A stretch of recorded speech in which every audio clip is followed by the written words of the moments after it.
The Lion, the Witch, and the Wardrobe, written by C.S. Lewis. The Chronicles of Narnia. Open the door and enter a new world. Narnia, the land beyond the wardrobe door, a secret place frozen in eternal winter, a magical country waiting to be set free. Lucy is the first to find the secret of the wardrobe in the professor's mysterious old house. At first, her brothers and sisters don't believe her when she tells them of her visit to the land of Narnia. But soon Edmund, then Peter and Susan, step through the wardrobe themselves.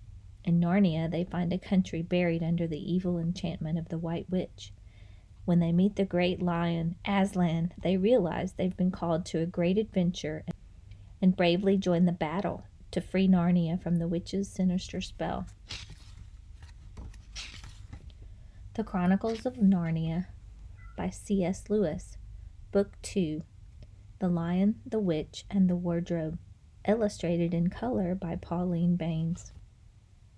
Narrated by Allison, Davidson. Chapter 3, Edmund and the Wardrobe. Lucy ran out of the empty room into the passage and found the other three. "It's all right," she repeated. "I've come back." "What on earth are you talking about, Lucy?" asked Susan. "Why?" said Lucy in amazement. "Haven't you all been wondering where I was?" "So you've been hiding, have you?" said Peter. "Poor old Lou, hiding and nobody noticed. You'll have to hide longer than that if you want people to start looking for you." "But I've been away for hours and hours," said Lucy. The others all stared at one another. "Batty," said Edmund, tapping his head. "Quite batty." "What do you mean, Lou?" asked Peter. "What I said," answered Lucy. "It was just after breakfast when I went into the wardrobe, and I've been away for hours and hours, and had tea, and all sorts of things have happened." "Don't be silly, Lucy," said Susan. "We're all just come out of the room a moment ago, and you were there then." "She's not being silly at all," said Peter. "She's just making up a story for fun, aren't you, Lou? And why shouldn't she?"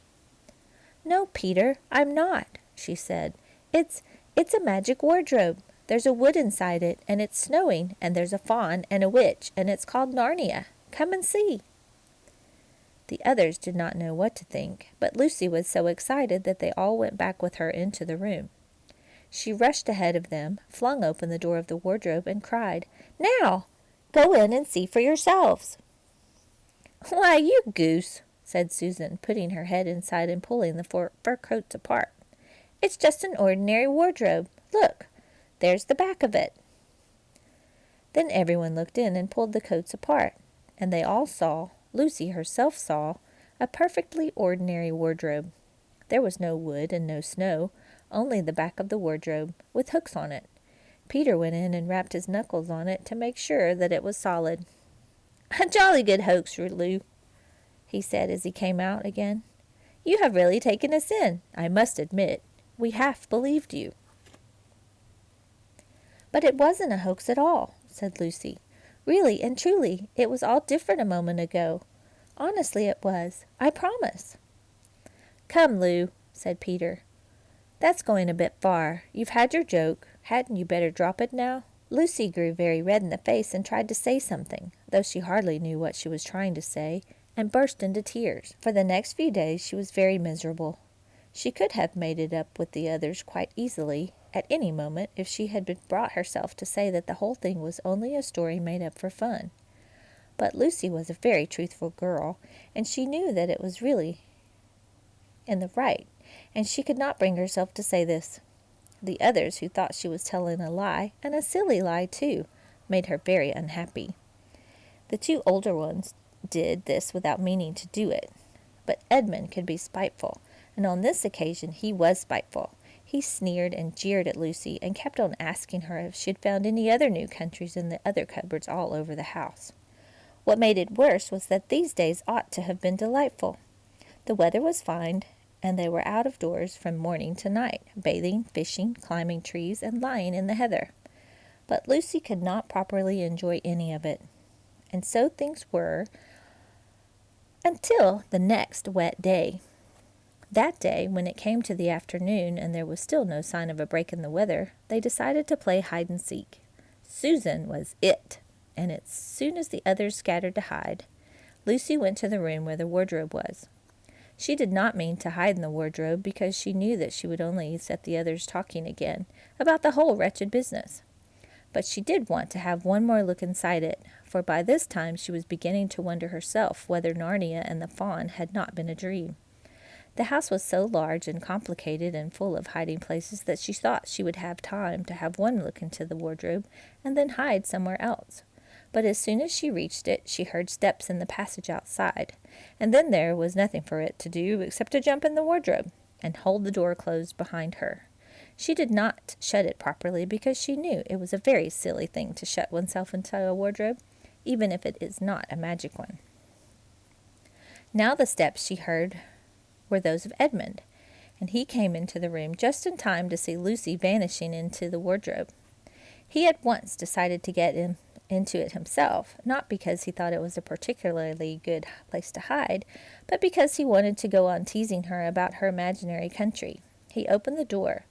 There were the coats hanging up as usual, and the smell of mothballs, and darkness, and silence, and no sign of Lucy. "She thinks I'm Susan come to catch her," said Edmund to himself, "and so she's keeping very quiet in the back." He jumped in and shut the door, forgetting what a very foolish thing this is to do. Then he began feeling about for Lucy in the dark.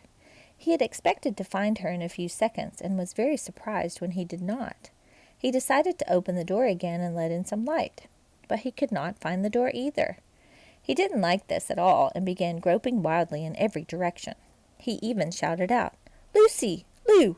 Where are you? I know you're here." There was no answer, and Edmund noticed that his own voice was a curious sound. Not the sound you expect in a cupboard, but the kind of an open-air sound. He also noticed that he was unexpectedly cold, and then he saw a light. "Thank goodness," said Edmund. "The door must have swung open by its own accord." He forgot all about Lucy and went toward the light, which he thought was the open door of the wardrobe. But instead of finding himself stepping out into the spare room, he found himself stepping out from the shadow of some thick, dark fir trees into an open place in the middle of a wood. There was crisp, dry snow under his feet, and more snow lying on the branches of the trees. Overhead there was a pale blue sky, the sort of sky you see on a fine winter day in the morning. Straight ahead of him he saw between the tree trunks the sun just rising, very red and clear. Everything was perfectly still, as if he were the only living creature in the country. There was not a robin or a squirrel among the trees, and the woods stretched as far as you could see in every direction. He shivered. He now remembered that he had been looking for Lucy, and also how unpleasant he had been to her about the whole imaginary country, which now turned out was not to be imaginary at all. He thought that she must be somewhere quite close, and so he shouted, "Lucy! Lucy! I'm here too! Edmund!" There was no answer. "She's angry about all the things I've been saying lately," thought Edmund, and though he did not like to admit that he had been wrong, he also did not much like being alone in this strange, cold, quiet place, so he shouted again. "I say, Lou, I'm sorry I didn't believe you. I see you were right all along. Do come out. Make it Pax." Still there was no answer. "Just like a girl," said Edmund to himself, "sulking somewhere and won't accept an apology." He looked round him and decided he did not much like this place, and had almost made up his mind to go home when he heard, very far in the wood, a sound of bells. He listened, and the sound came nearer and nearer, and at last there swept into the sight a sledge drawn by 2 reindeer. The reindeer were about the size of Shetland ponies, and their hair was so white that even the snow hardly looked white compared with them. Their branching horns were gilded and shone like something on fire when the sunrise caught them. Their harness was of scarlet leather and covered with bells. On the sledge, driving the reindeer, sat a fat dwarf, who would have been about 3 feet high if he had been standing. He was dressed in polar bear's fur, and on his head he wore a red hood, with a long gold tassel hanging down from its point. His huge beard covered his knees and served him instead of a rug. But behind him, on a much higher seat in the middle of the sledge, sat a very different person. a great lady, taller than any woman that Edmund had ever seen. She also was covered in white fur up to her throat and held a long straight golden wand in her right hand and wore a golden crown on her head. Her face was white, not merely pale, but white like snow or paper or icing sugar, except for her very red mouth. It was a beautiful face in other respects, but proud and cold and stern.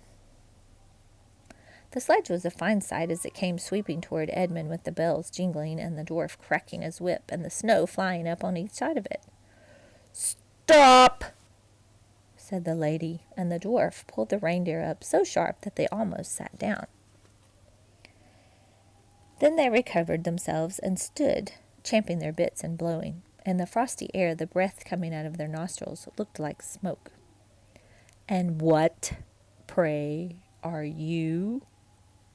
said the lady, looking hard at Edmund.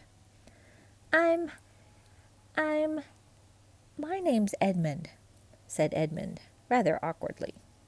He did not like the way she looked at him. The lady frowned. "Is that how you address a queen?" she asked, looking sterner than ever. "I beg your pardon, your majesty. I didn't know," said Edmund. "Not know the Queen of Narnia?" cried she. "Ha! You shall know us better hereafter. But I repeat, what are you?" "Please, your majesty," said Edmund, "I don't know what you mean. I'm at school. At least I was. It's the holidays now."